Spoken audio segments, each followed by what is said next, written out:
Eu vou estar dando início ao trabalho, ao nosso seminário. Me chamo Júlia Braga, fiz juntamente com a Ashley. A gente escolheu o tema antiprotozoários, né? E eu vou estar dando início e logo em sequência a Ashley vai estar continuando apresentando a parte dela. Vou começar falando um pouco sobre os antiprotozoários, o que eles são, né? São uma classe de medicamentos, né, utilizados para tratar a protozoses. Os protozoários, eles podem possuir pouco em comum entre si.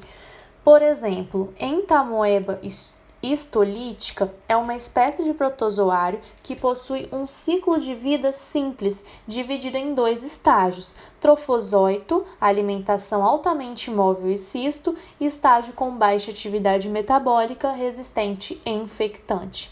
Causa disentirias graves com sangue e muco. Essa entamoeba é menos relacionada com a Naegleria flaure do que com o Homo sapiens. A Naegleria é uma ameba de vida livre que pode ser encontrada na água ou no solo, sendo a única espécie de Naegleria que pode infectar seres humanos, resultando na patologia conhecida como meningoencefalite amembiana primária, conhecida com a sigla MAP.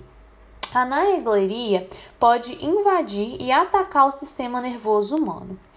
E, como tal, agentes eficazes contra um agente patológico pode não ser eficaz contra outro.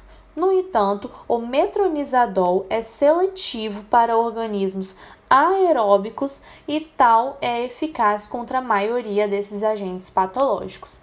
Podem ser agrupados por mecanismo ou por organismos. Recentemente, artigos propuseram o uso de vírus para tratar infecções causadas por protozoários. Muitos são usados também para tratar bactérias e fungos. Dando sequência, vou estar falando um pouco sobre os protozoários. Os protozoários são seres eucariontes, unicelulares e heterótrofos. A maioria deles é aquático e de vida livre, mas alguns são parasitas e vivem dentro do corpo de outros seres vivos, inclusive os seres humanos. O termo protozoário deriva da palavra em latim proto, que é primitivo, e zoon, que é animal, ou seja, animal primitivo. Isso porque já foram considerados animais por serem heterótrofos. Os protozoários pertencem ao reino protista juntamente com as algas. Por serem eucariontes, apresentam um núcleo individualizado e sua única célula exerce todas as funções que normalmente há nos multicelulares, como a respiração, a excreção e a reprodução. Os protozoários são micro-organismos simples, já que são constituídos por apenas uma célula e são responsáveis por doenças infecciosas que podem ser transmitidas de pessoa para pessoa, como é o caso da tricomoníase, e por meio de picada ou mordida de inseto, como é no caso da leishmaniose e da doença de Chagas. As doenças transmitidas por protozoários podem ser evitadas por meio de medidas simples, né? Como a lavagem das mãos após antes de preparar os alimentos ou de ter contato com animais, usar preservativo durante as relações sexuais, usar calça, blusa com manga comprida no caso, repelente nas regiões que possuem risco da malária. Agora eu vou estar falando sobre as doenças causadas por protozoário, dando início com a toxoplasmose. A toxoplasmose é uma doença infecciosa causada pelo protozoário Toxoplasma gondii, que possui como hospedeiro definitivo os gatos e intermediário os humanos. Assim, as pessoas podem ser infectadas por esse parasita por meio da ingestão de cistos de Toxoplasma gondii presente no solo, na água ou em alimentos, contato direto com as fezes do gato infectado. Os principais sintomas relacionados com a toxoplasmose são aparecimentos de ínguas no pescoço, dor de cabeça, manchas vermelhas pelo corpo, febre e dor muscular. O tratamento para a toxoplasmose é feito com o objetivo de eliminar o parasita do organismo, sendo normalmente recomendado pelo médico o uso de medicamentos como, por exemplo, a pirimetamina associado à sulfadiazina.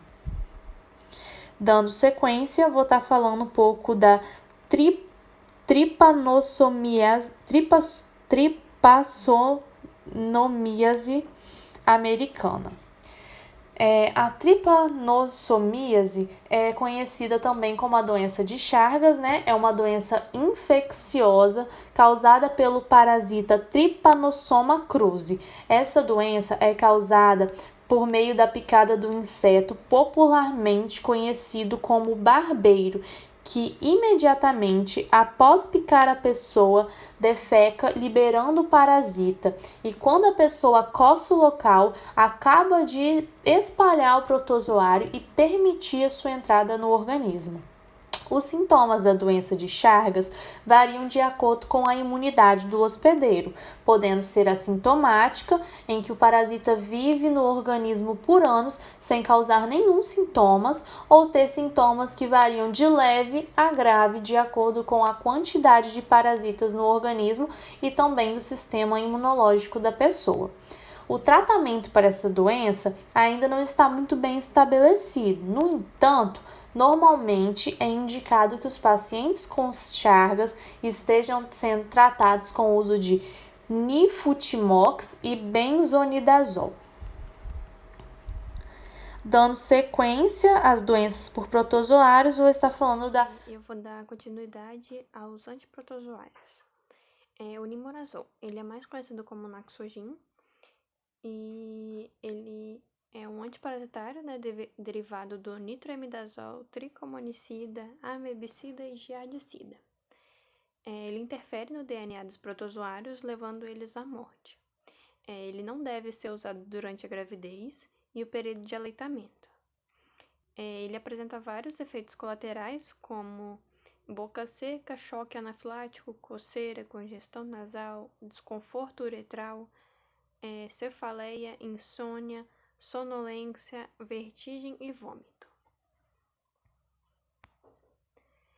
O tinidazol. Ele também é conhecido como Fasegin, e ele é um antiparasitário derivado do nitroimidazol ativo contra o Trichomonas vaginalis, Entamoeba histolítica e o Giardia lamblia. Ele também interfere no DNA dos protozoários, levando as células à morte. Há relatos de casos de cefaleia, gosto metálico ou amargo na boca, inapetência, náuseas, vertigem, vômito, má digestão, desconforto estomacal, constipação intestinal, fraqueza, fadiga e mal-estar. O metronidazol. O metronidazol em comprimidos, ele é um antimicrobiano que é indicado para o tratamento de giardíase, amebíase, tricomoníase e outras infecções causadas por bactérias e protozoários. Esse medicamento, ele também é comercializado como nome de Flagyl, e além disso, além de comprimidos, né, ele também está disponível em gel vaginal e solução injetável. Você pode encontrar ele nas farmácias, contendo apresentação de receita médica. Para que o metronidazol ele serve? Ele é indicado, as indicações dele é para as infecções do intestino delgado causadas pelos protozoários da Giardia lamblia, que é a giardíase, infecções causadas por amebas, que é a amebíase, vaginites causadas por Gardnerella vaginalis e infecções causadas por bactérias anaeróbias, como Bacteroides fragilis e outros bacteroides. O Fusobacterium, Clostridium, Eubacterium e cocos anaeróbicos. A aplicação. Fazer a aplicação de preferência à noite, ao deitar-se durante 10 a 20 dias, e cada aplicação de 5 gramas de gel contém 500 mg de metronidazol. A farmacodinâmica. O metronidazol ele é um anti-infeccioso da família dos nitro-5-imidazóis, que apresenta o espectro de atividade antimicrobiana que abrange exclusivamente os micro-organismos anaeróbicos.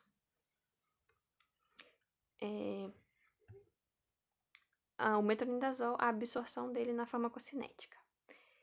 Após a administração oral, o metronidazol ele é rapidamente absorvido, no mínimo de 80% em menos de 1 hora.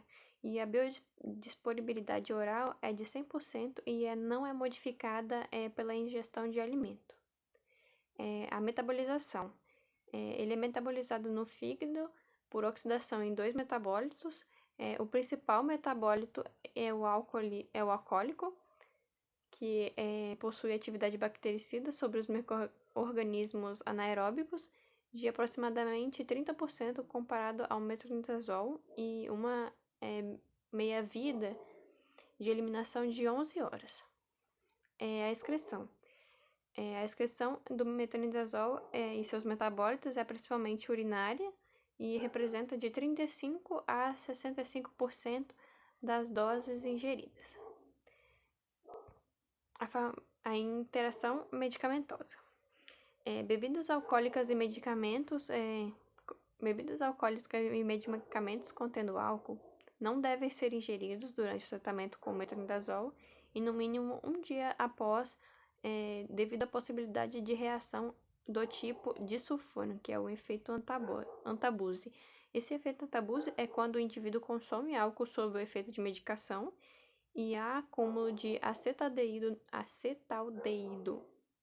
no organismo, provocando reações desagradáveis como palpitação, sudorese, cefaleia, náusea e vômito.